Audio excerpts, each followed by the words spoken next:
조금 전까지 한글 책 읽으면서 너무 배가 고파가지고 짜증감이 있다가 지금 좀 먹고 기분이 좋아졌습니다.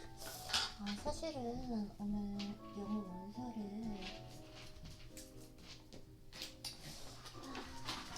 좀 갈등이 생기네요. 영어 원서를 사실은 제가 정말 좋아하는 책이 있거든요. 이게 제 인생에서 처음 읽은 심리학 책인데 로버트 그린의 인간 본성의 법칙 The Laws of Human Nature. 좀 읽어야겠다 이렇게 생각을 했는데 갑자기 오늘 또 투자책을 읽고 싶은 거예요. 너무 갈등이 생깁니다 지금. 투자책? 투자책을 읽고 싶은 거예요. 이 투자책도 사실 제 인생의 첫 투자책이거든요. I will teach you to be rich. 내가 어떻게 부자가 되는지 가르쳐 줄게. 뭐 이런 책인데 한국어로는 어떻게 번역이 되는지는 모르겠습니다. 이 책에서도 정말 많이 배웠거든요. 그리고 피터 린치의 Learn to Earn, 버는 방법 배우는 거죠. 이것도 읽고 싶고 되게 오늘 참, 근데 이게 확실히 제가 어느 순간 전자책을 읽기 시작하면서 종이책을 많이 샀는데 그때 또 그게 하나의 기쁨이었거든요. 책을 주문을 하고 카트에 넣고 정리를 해서 기다리는 그 시간도 되게 설레고, 그리고 그게 이제 한국으로부터 올 때 딱 오픈할 때 저는 되게 택배라던가 이런 물건들이 오면은 그 언박싱하는 거 맞죠? 언박싱하는 거 별로 좋아하지 않거든요. 너무 귀찮아하거든요. 그 박스를 뜯는 것이 너무 귀찮은데 책을 뜯을 때는 정말 많이 설레더라고요. 근데 어느 순간 전자책을 읽으면서 내가 돈을 너무 많이 썼나 이 생각을 했는데, 요즘 들어서 드는 생각은 모든 일에는 다 그럴 만한 이유가 있구나. 이렇게 요즘에 원서를 읽다 보니까 전자책으로 읽고 넘기는 것과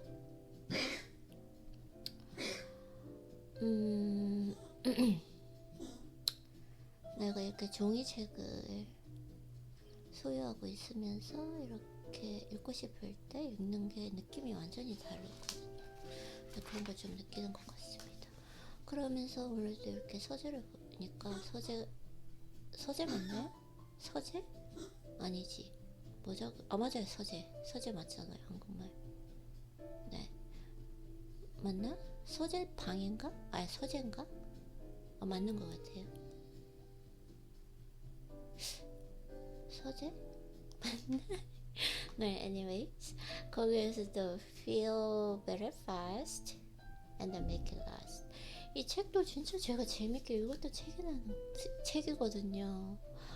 그래가지고 이게 약간 심리학 책인데, 이게 좀 실천적인 심리학 책인데, 심리학적 이론을 다룬 것이 아니라 실천적인 심리학 책이라서 오늘 내가 이제 뭐냐면 피터 린치의 책을 빼오려고 이렇게 서재에 있다가 이 책이 딱 눈에 띈 거예요. 저 책 읽었을 때도 정말 생각난다. 그 생각이 기억이란 게 있어요. 저 책 읽었을 때 정말 며칠이 너무너무 즐거웠는데 이런 생각이 있어요.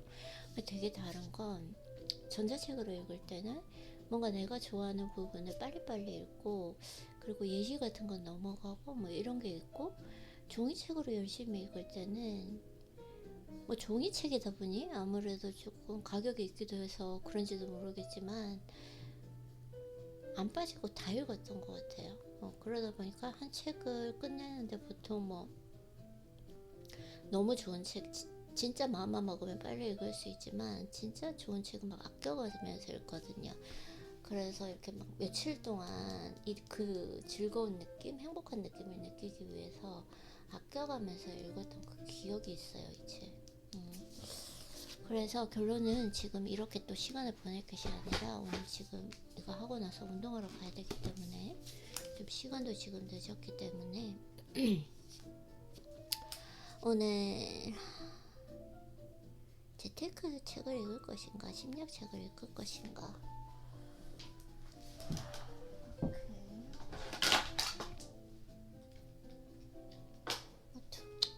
한번 읽어보도록 하겠습니다. 네, 오늘 결정을 내렸습니다. 마음먹은 대로 내 인생의 첫 재테크책 I'll Teach You to Be Rich by Remy C. 한번 읽어보도록 하겠습니다. 이거 읽을 때 기억이 나네요. 세상에, 네, 진짜 첫 책이었어요, 첫 책. 그러면서 그 인생의 첫 책은 되게 충격적인 거 아십니까? 되게 뭐냐면 그 전에 정보가 많이 없기 때문에 모든 정보 하나하나가 엄청나게 유익하거든요. 네, 그래가지고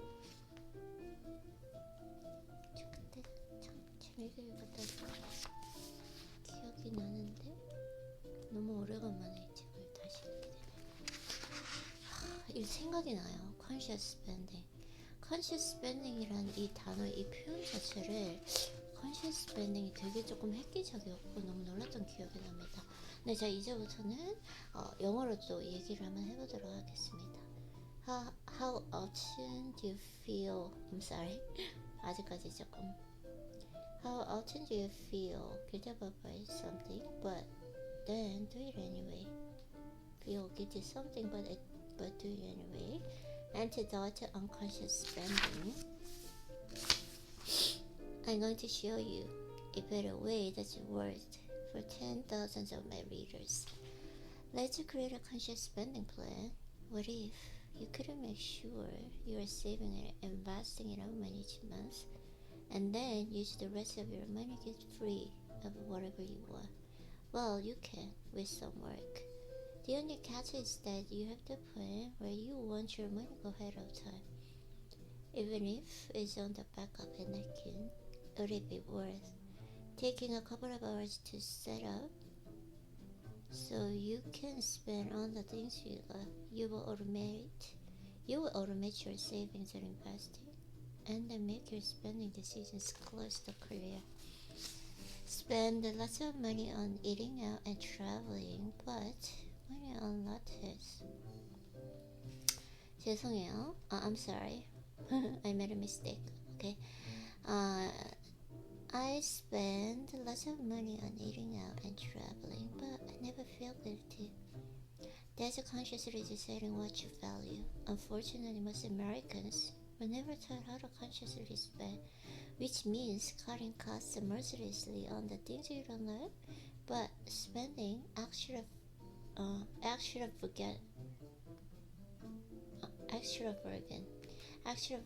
on the things you do. I'm sorry, I need a warning ring for my brain and also my tongue and my mouth structure as well, because I've been speaking Korean and then also I've been reading Korean version of books. That's why I needed time. So it sounds a little bit awkward, but just give me a little time. And everybody talks about how to save money, but nobody teaches you how to spend it. Conscious spending isn't just about our own choices. There is also the social efforts to spend, called the Sex and the City effect. Spend on what you love. Conscious spending isn't about cutting your spending on everything. Conscious spenders don't care about the value of something. Conscious spenders try to get the lowest price on most things, but are willing to spend extravagantly on items they really care about. Yeah, conscious spenders are frugality facts, only them. Yeah, conscious spenders think long term. Conscious spending means you decide exactly where you're going to spend your money. For going out, for saving, for investing, for rent. And you free yourself from feeling guilty about your spending. That's ridiculous. You can look a little deeper.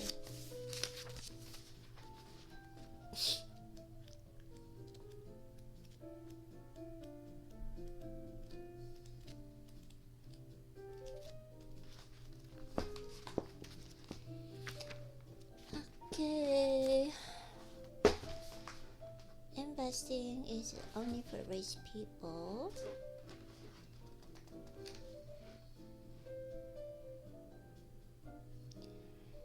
In the previous chapter, you read about how useless investing experts are and how we can do better on our own. Now, we've arrived at the promised land, the chapter where you will learn how to choose your own investments, pay lesson fees, and get spirit performance.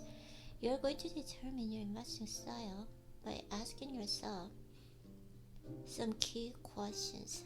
Do you need your money next year? Or can you let it grow for a while? Are you saving up for a house?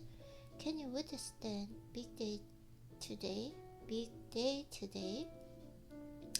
changes in the stock market? Or do they make you crazy? Then you're going to research funds and pick exactly the right investments to meet your goals. This includes your investment accounts like your 401k and the Roth IRA. When people talk about their investment portfolio, they refer to money in their 401k, Roth IRA, and perhaps even other investment accounts. By the end of this chapter, you will know exactly what to invest in and why. And you do it with a minimum human involvement and incurring minimum expense. My goal is to help you pick the superbest investments to get started and to make your portfolio is to maintain. By doing just those two things, you will be on the way to getting rich. You will realize that lots of people with high salaries have no savings or investments. You will start noticing the excuses people make just by not investing and collecting. I don't have time and the stocks can go down and I don't want to lose my money.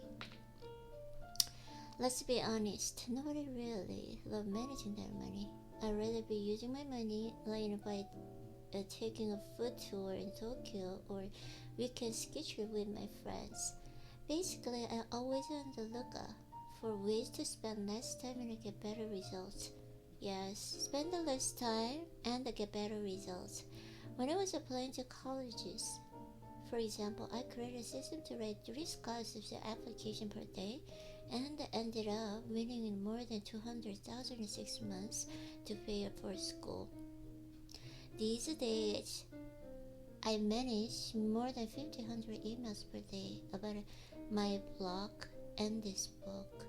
This isn't to brag about how busy I am, but to show that when it comes to money, I'm very interested in paying less attention while getting better returns. I've taken pains to research investments that don't take lots of time to maintain and also pay off. That's why I urge you to combine a low-cost investing strategy with automation. Yes, automatic investing is not some revolutionary technique that I just invented. It's just a way of investing in low-cost funds that is recommended by Nobel laureate, billionaire investors such as Warren Buffett, and most academics. It involves spending most of your time choosing how your money will be distributed in your portfolio, then picking the investments. This actually takes the least amount of time and finally automating your regular investments so you can sit it and watch TV while growing your money. Hey, we are lazy. We might as well embrace it and use it to our advantage. Lower expenses. As I discussed in chapter 6, nothing kills your investment performance more than expensive funds that individually drain your returns. Investing in them is especially crazy when you can earn better returns with lower fees. Why would you pay for the privilege of losing your money? With automatic investing, you invest in a low-cost fund which you replace worthless, expensive portfolio managers, and you save tens of thousands of dollars in trading fees, taxes incurred by frenetic trading and overall investment expenses, thereby outperforming most investors. It's automatic. Automatic investing frees you from having to pay attention to list, hot stock, or micro changes in the market. You pick a simple investment plan that doesn't involve any such stocks or guessing whether the market is going up or down. And then you set up automatic contribution to your investment accounts. In this way, you effectively trick yourself into investing because it requires no work from you. This means that you can focus on living your life, doing your job well, spending time with your friends, and traveling to different countries, eating at great restaurants instead of worrying about your money. I might well call it Zen investing for people who have real lives. And that is why I'll never be a naming consultant. Okay.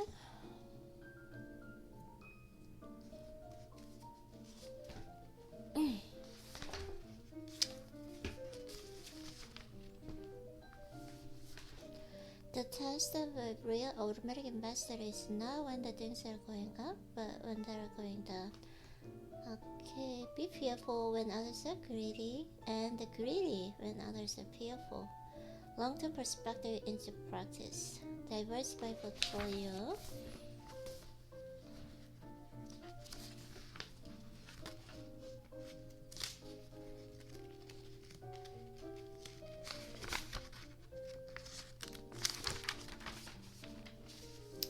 For example, in October 2018, the stock market dropped and one of my investment accounts decreased by more than 100,000. I did what I always do, kept investing automatically every single month. It takes strength to know that you're basically getting shares on sale, and if you're investing here for the long term. The best time to make money is when everyone else is getting out of the market. Bottom line, automatic investing may not seem as sexy as trading a hedge fund and the biotech stocks, but it wasn't a lot better. Again, would you rather be sexy or rich? That was a powerful moment. Oh, I should read this one. The Magic of Financial Independence. I remember on TV to talk about I will teach you to be rich. Before the camera started, the anchor leaned over to me and congratulated on my book. Great job, he said. So, do you have to work anymore? I sat back and realized I never thought about that. No, I told him, I don't have to work anymore. There was a powerful moment, and it's an example of a crossover point when your investments are earning enough to fund your expenses automatically. Imagine one day you woke up and you had enough money in your accounts to never work again. In other words, your investments were generating so much money that your money was actually producing more money than your salary. That's the crossover point. First described in Vicky Robin and Joe Dominguez in their book, Your Money or Your Life. It's an incredibly influential idea in personal finance. Money makes money, and at a certain point, your money is generating so much new money and all of your expenses are covered. This is also known as being financial independent. What can you do once you hit the crossover point? At a minimum, you can do nothing. Wake up, spend 3 hours at brunch, go work out, see friends, and practice your hobby. You can choose to work or not, after all. You could spend the rest of your life spending down your investments. Many call this retiring early. Together, they are financial independence versus retiring early FIRE. There is a lean FIRE, which is the people who decided they can live in a lean amount of money, often $30,000 to $50,000 a year, and perpetually. They reject materialism and embrace the simplicity, often in an extreme way. Fat FIRE is for people who want to live extravagant life at the highest levels of spending.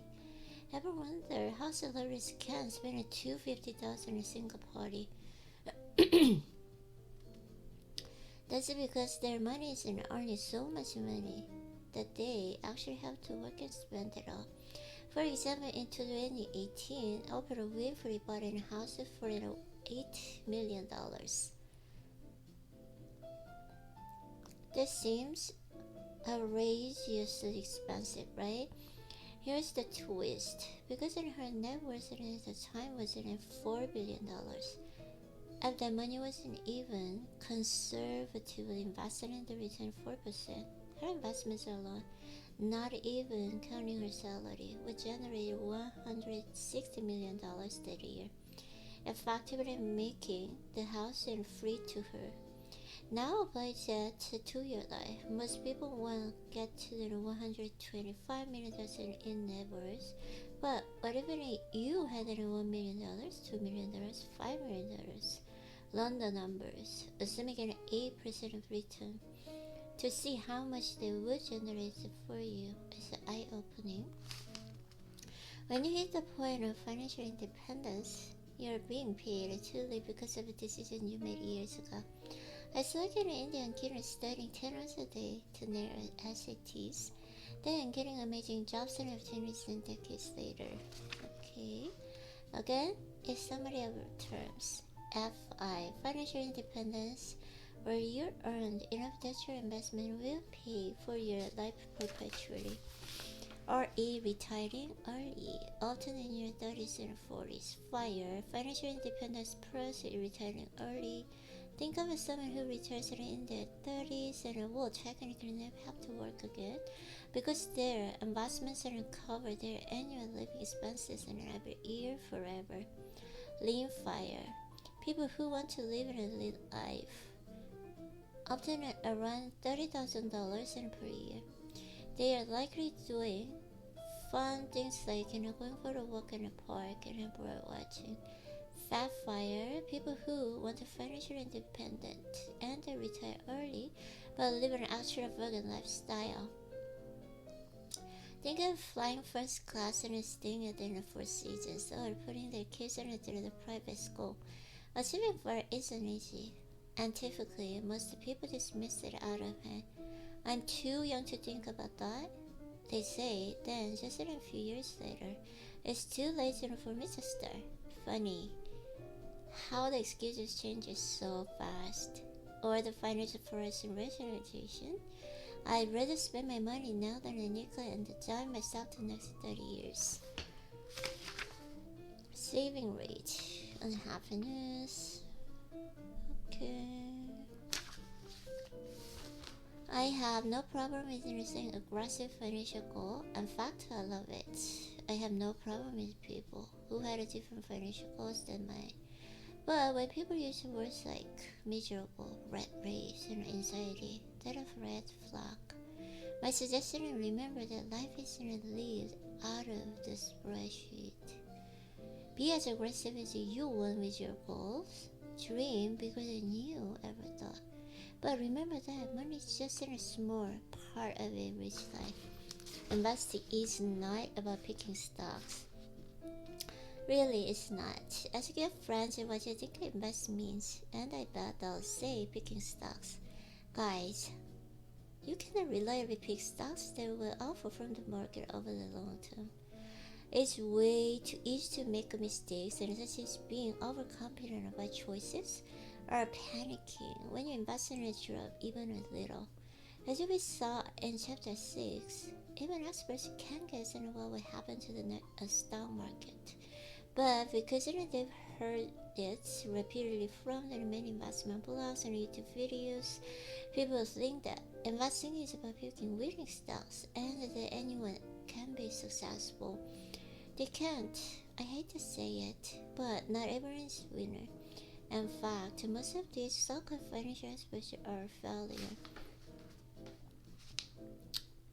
Always, the little known fact is that a major predictor of your portfolio's volatility doesn't stand for individual stocks you pick, as most people think, but instead of from your mix of stocks and bonds. In 1986, researchers Gary Bryson, Randolph Hu, and Gilbert B. Bohr published in a study financial analysis journal that rocked in the financial world to demonstrate that more than 90% of your portfolio's volatility is a result of your asset allocation. Asset allocation. Yeah, asset allocation, right? No, asset allocation sounds like a BS phrase, like in a mission statement or a strategic alliance, but it's not. Asset allocation is your plan for investing. The way you distribute the investment in your portfolio between stocks, bonds, and cash. In other words, by diversifying your investments across the different asset classes, like stocks and bonds, or better yet, stock funds and bond funds. You can control the risk in your portfolio and therefore control how much money on average you will lose due to volatility. It turns out that the way you allocate your portfolio, whether it's 100% stocks or 90% of stocks or 10% bonds, or makes a profound differences on your returns. Later, other researchers tried to measure how close the volatility and the returns were correlated, but the answer ended up in being pretty complicated. Suffice to say that an asset allocation is the most significant part of your portfolio that you can control. Think about the remarkable fact: your investment plan is more important than your actual investment. Wow, think about the remarkable fact: your investment plan is more important than your actual investment. Take for example this book. If we apply the same principle here, it means that the way I organize this book, my table of contents is more important than any given word that. If you allocate your money properly, for example, not all in one stock, but spread out across the different kinds of funds, you won't have to worry about a single stock possibly cutting your portfolio's value in half. Indeed, by diversifying your investments, you will make more money as an individual investor. To know how to allocate your assets, you have to know the basic options you have for investment, which is where you are headed next. Since you cannot successfully time the market, or select individual stocks, and asset allocation should be the major focus on your investment strategy, because it is the only factor affecting your investment risk and the return that you can control. Okay, target date fund, the pyramid of investing options. More convenience, less control, more predictable return over the long term. Target date funds, index funds, and mutual funds are somewhat convenient. Can have low fees, index funds, and high fees in many mutual funds. More control than target date funds, less control than stock or bonds. Returns are fairly predictable over the long term. Stock, bonds, cash. Individual stocks and bonds are very inconvenient to choose and maintain high control. Individual stocks are of extremely unpredictable returns that often fail to pass the market, but sometimes are trusted. Okay, bonds offer extremely predictable returns and above the average return less than stocks. Stocks, when you buy stock, you buy shares of company.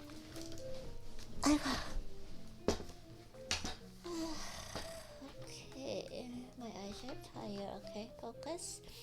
When people talk about the market, they usually refer to the indexes of the stocks, like a Dow Jones, 30 large cap stocks, and an the S&P 500, 5 companies with a large market capitalization. Investment nerds may be wondering, what's the difference between the indexes? Overall, stocks as a category provide excellent returns. As we know, on average, the stock market returns about 8% per year. Okay. Stocks have been a good way of significant returns over the long term, but I discourage you from picking individual stocks because it's extremely difficult to choose winning ones that are on your own. Bonds. Bonds are essentially IOUs from the companies or the government. Typically, bonds are longer term investments of 10 plus years. The advantage of bonds is that you can choose the term or the length of time You want a loan to last 2 years, 5 years, 10 years, and so on. And you know exactly how much you will get when they mature or pay up. Also, bonds, especially government bonds, are generally stable and they let you decrease the risk in your portfolio. C. The only way you'd lose money on a government bond is if the government defaulted on its loans. And it doesn't do that. If each loan wrote on money, it's just in a prince and more of it. Now that's gangster. But because the bonds are such a safe, low-risk investment, the return, even on a highly rated bond, is much lower than it would be in an actual stock. Investing in bonds also renders your money liquid, meaning it's locked away and inaccessible for a set period of time. Technically, you can withdraw early, but you will face severe penalties, so it's a bad idea. In general, rich people and old people like bonds. Old people like them because they want to know exactly how much money they will get in expense for the medication or whatever it is they need. Also, some of these grannies and grandpies can withstand the volatility of the stock market because they don't have much other income to support themselves, or they have very little time left on this earth to recover from any downturn. Rich people, on the other hand, tend to become more conservative because they have so much money. Put it this way, when you have $10,000, you want to invest aggressively to grow it because you want to make more money. But when you have $10 million, you're going to switch for aggressive growth and preservation of capital.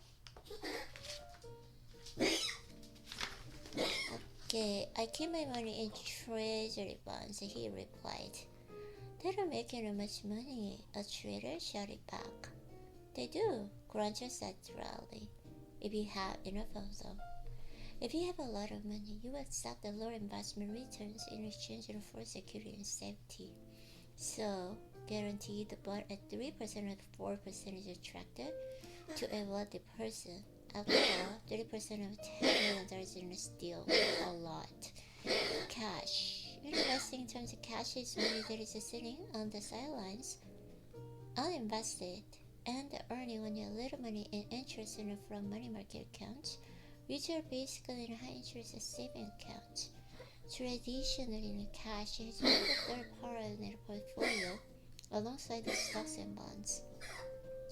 You want to have a totally liquid cash on hand for emergencies, and as a hedge if the market tanks. Of course, you pay a price for this security. Cash is the safest part of your portfolio, but it offers the lowest reward. In fact, you actually lose money by holding cash once you factor inflation in. That's why I say it's traditionally been part of a portfolio. As long as you are contributing toward your saving goals as described in Chapter 5 and have enough cover, emergencies and ideally more, you're fine. Don't worry about having cash in your investment account. Let's keep this simple. Asset allocation, the critical factor that most investors miss. It is important to diversify within stocks, but it's even more important to allocate across different asset classes like stocks and bonds. Investing in only one category is dangerous over the long term. This is where the all-important concept of asset allocation comes into play. Remember, like this, diversification is key for going deep into a category. You should note that the past is no predictor of future result. In determining where you allocate your assets, one of the most important considerations is what returns each category offers. Of course, based on the deeper types of investments you make, you can expect different returns. Higher risk and generally equal higher potential for reward. Take a look at the chart above. At first glance, it seems clear the stock returns the most, so let's all invest there. Not so fast, remember? Higher rewards entail higher risk. So, if you are loaded up the stocks and your portfolio dips in 35% next year, all of a sudden you're financially immobile, eating only trash goods, waiting to see where your money climbs back up, or you die first. Your asset allocation is actually one of the most important decisions you make in life. Asset allocation has real world consequences. For example, many of us have heard of 50 and 60 years old and who saw catastrophic drops in their portfolio during the last recession. Their assets were not properly allocated. They should never have invested in all equities, nor should they have they sold during the downturn had they stayed in the market. They would have been rewarded and handsomely over time. Age and risk and tolerance matter. If you're 55 years old and have dozens of years to grow your money, a portfolio made in most stock-based funds probably makes sense. But if you're older, retirement is coming up within a few decades, and you want to tame down your risk. Even if the market tanks, you have control over your asset allocation. If you're older, especially if you're in your 60s or older, for God's sake, a sizable portion of portfolio should be in stable bonds. Bonds act as a counterweight to stocks, generally rising when the stocks fall and reducing the overall risk of portfolio. By investing a part of your money in bonds, you reduce some of your overall risk. Sure, if that biotech stocks went up to 100%, you'd wish your bond money was all in the stock. But if the stock went down, you'd be glad your bonds were there in a buffer against losing everything. Although it may seem counterintuitive, your portfolio will actually have better overall performance if you add the bonds to the mix, because in the bonds will generally perform better when stocks fall. Bonds lower your risk a lot while limiting your returns only a little. Value. Stocks are seem bargain priced, cheaper than they should be. Government, an ultra-safe investment that's backed by government. On exchange for the low risk, government bonds tend to return less than stocks. Once we won the game, there's no reason to take unnecessary risk, of course, right? And diversification is about safety in the long term. The fact that performance varies so much in each asset class means two things. First, if you're trying to make a quick buck off investing, you will usually lose money because you have no idea what will happen in the near future. I know who tells you they do it in full and a commission-based salesman. Second, you should own different categories of stocks and maybe bonds or a balance of your portfolio. You don't want to own only U.S. and small cap stocks, for example, or in a funds that own only small cap stocks. If they didn't perform well for 10 years, they would really suck. If, however, you own small cap stocks and plus large cap stocks and plus international stocks and more, you are effectively insured against any one dragging you down. So if you were investing in stocks, you'd want to diversify buying all different types of stocks or stock funds that have a balanced portfolio. These allocations are just general rules of thumb. Some people prefer to have 100% in stocks until they're in their 30s or 40s. Others are no more conservative and want some money in bonds. But the big takeaway here is that if we're in our 20s and 30s, we can afford to be aggressive by investing in stocks and stock funds, even if they drop temporarily, because the time is on our side. And honestly, if you're nervous about investing and just starting out, your biggest danger isn't having portfolio that's too risky. It's being lazy and overwhelmed and not doing any investing at all. That's why it's important to understand the basics but not get too wrapped up in all the variables and choices. Over time, you can manage your asset allocation to reduce risk and get a fairly predictable return on investments. 30 years from now, you are going to need to invest very differently from how you do today. That's just not natural. You invest in much more aggressively in your 30s than in your 60s. When you find yourself growing older and telling long-winded long-winded stories about how you traded during 3 months in the snow each way to get to school every morning.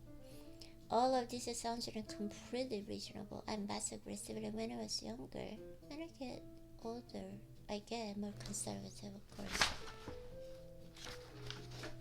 Index funds, the attractive cousin in other ways, and unattractive family. Index funds are set at lower bar, no experts, no attempts to bear the market. Just on a computer that automatically attempts to match the index, and a key cost and low for you. Index funds are a financial equivalent of it. If you can beat them, join them. And they do, while also being low cost and tax efficient, and requiring hardly any maintenance at all. In other words, index funds are simply collections of stocks that the computers manage an effort to match the index of the market. There are index funds for the S&P 500, for Asia Pacific funds, and for real estate funds, and for anything else that you can imagine. Just like in mutual funds, they have a ticker symbol such as in FINX. Bogle argued that index funds would offer better performance to individual investors. Active mutual fund managers cannot typically beat the market, yet they charge investors unnecessary fees. There is a fun effect called illusionary superiority, which represents how we all think we are better than other people, especially Americans.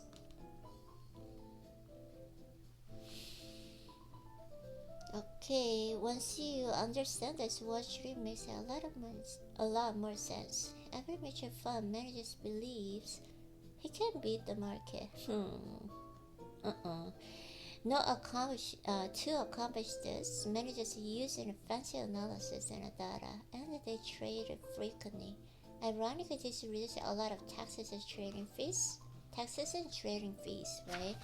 Which, when combined with an expensive ratio, makes it virtually impossible for the average fund investor to beat or even match the market over time. Bogle opted to discard the old model of the mutual funds and introduced an index funds. Today, index funds are an easy, efficient way to make a significant amount of the money.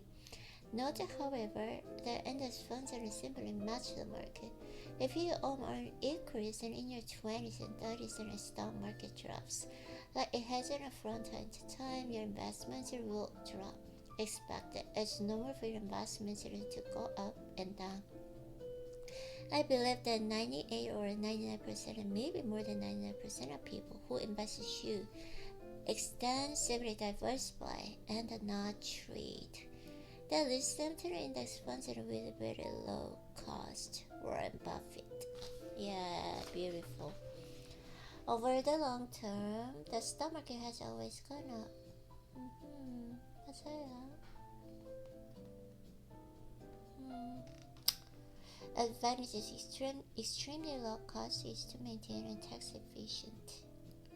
Disadvantage: when you invest in index funds, you typically have to invest in multiple funds to create a comprehensive asset allocation, although owning just one isn't better than doing nothing.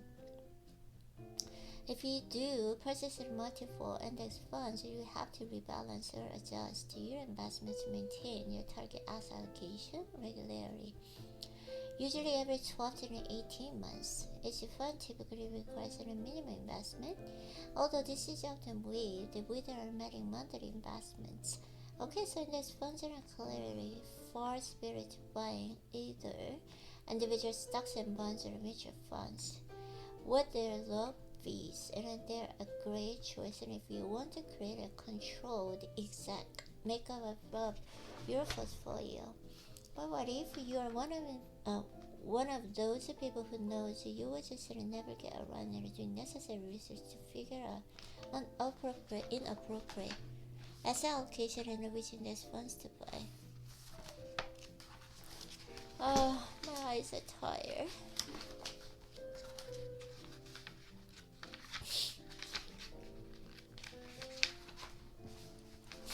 Okay, so here's Swanson suggests allocating your money in the fund. 30% in domestic equities, U.S. stock funds include small, mid, and large cap stocks. 15% developed world international equities, funds from developed foreign countries, including the United Kingdom, Germany, and France. 5% emerging market equities, funds from developing foreign countries such as China, India, and Brazil. There are risks that the developed world equities, and so don't go off and buy decisions to fill 95% of your portfolio. 20% real estate investment trusts, also known as REITs. REITs investment is mortgages and the residential and the commercial real estate, both domestically and internationally. 15% government bonds and fixed interest in U.S. securities, which provide a predictable income and the balance of risk in your portfolio. As an asset class, and bonds generally return less than stocks. 15% treasury inflation protective securities, also known as TIPS, and these treasury notes protect against inflation. Eventually, you will want to own these, but you've been the last ones. Get investing out the better returning options first. Correct. The first thing you want to know when picking index funds is to minimize fees. Look for the management fees expensive ratios to be low, around 0.2%, and you will be fine. So you could get better in compounding power, whereas you could wait until you're older and then have money to buy those bonds fund and mitigate your risk. In other words, when you look for the various funds, make sure you're being strategic about your domestic equities, international equities, bonds, and all of the rest. Stocks, bonds. Okay. Vanguard, which is funded a lump sum investment, actually is based on dollar cost in average 2/3 of the time. That's true. Okay. What about crypto? Crypto also. Cryptocurrency. Okay. Cryptocurrency I'm not interested in at all. Okay. Wow, I finished this book. It's too short though, I bet. Because at that time it was kind of long. This means my skill has been improving a lot. And I'm going to read another book of investing. I love this book as well.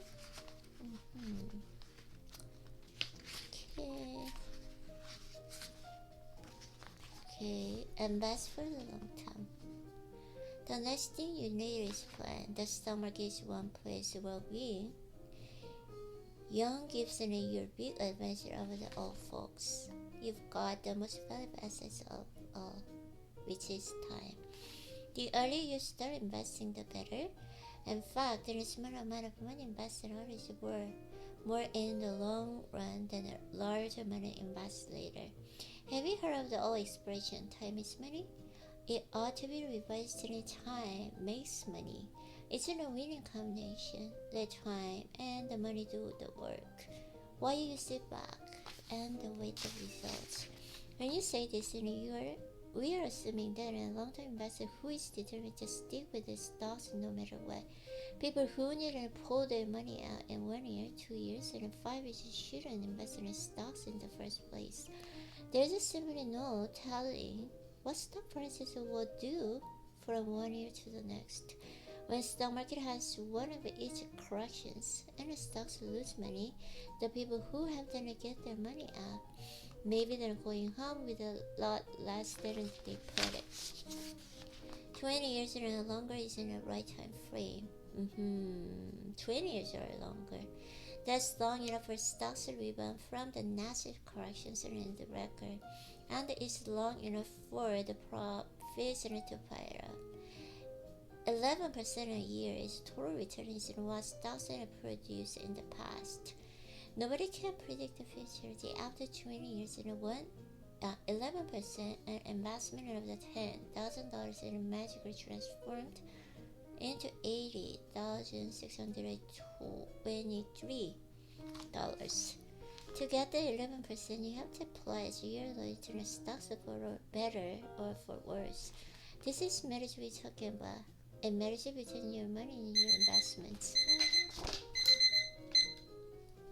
Okay. You can be genius.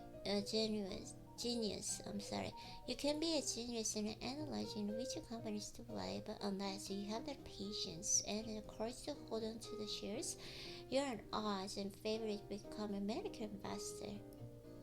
It's not always in brain power that separates a good investor from bad.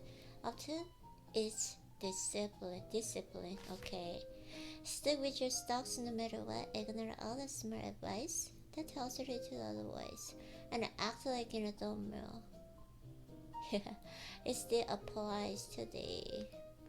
People are always looking around the secret formula for the winning on Wall Street, when all along it's just staring them in the face.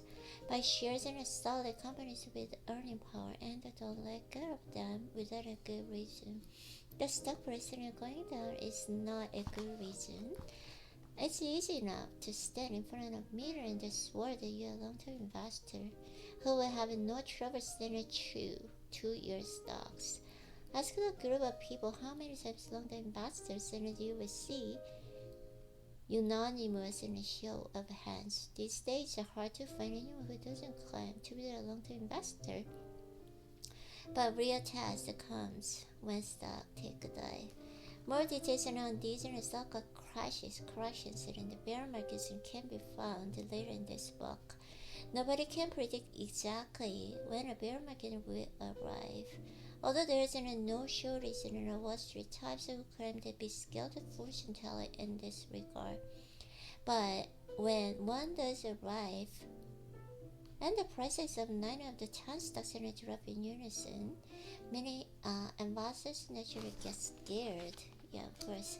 They hear the TV newscasters and using words like disaster and calamity and describe the situation, and they begin to worry that the prices will hurdle towards zero and their investments will be wiped out. They decided to rescue what's left of their money by putting their stocks up for sale, even at a loss. They tell themselves that getting something back isn't better than getting nothing back. It's at this point, and the larger crowds and people suddenly become short-term investors, in spite of their claims about being long-term investors. They let their emotions get the better of them, and forget the reason they bought stocks in the first place. To own shares in good companies, they go into a panic because the stock prices are low, and instead of waiting for the prices to come back, they sell at these low prices. Nobody forces them to do this, but they volunteer to lose money. Without realizing it, they have fallen into the trap of trying to time the market. If you told them there were market timers, they deny it. But anyone who says the stocks because the market is up or down is a market timer for sure.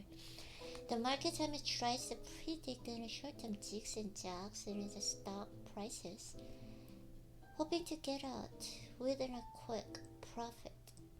Few people can make money at this, and nobody has come up with a foolproof method. In fact, if anybody had figured out how to consistently predict the market, his name or her name would already appear at the top of the list and richest people in the world, ahead of Warren Buffett and Bill Gates. Try to time the market and you invariably find yourself getting out of stock at the moment. They have hit bottom and are turning back up and into the stock when they're gone up, and they are turning back down. People think this happens to them because they're unlucky. In fact, it happens to them because they're attempting the impossible. Nobody can oversmart the market. 맞아요. Nobody can oversmart the market. People also think that it's dangerous to invest in stocks in their crisis collections, but it's only dangerous if it does so. They forget another kind of danger, not being invested in stocks and in a few magical days when prices take a flying leap. Here's a typical example. If you so to get the most out of stocks, especially if you're young and time is on your side, your best bet is invest money you can afford to set aside forever. Then leave the money in stocks and into the thick and thin. You will suffer during the bad times, but if you don't sell any shares, you will never take a real loss. By being fully invested, you get a full benefit of those magical and unpredictable strategies when stocks make the most of their gains.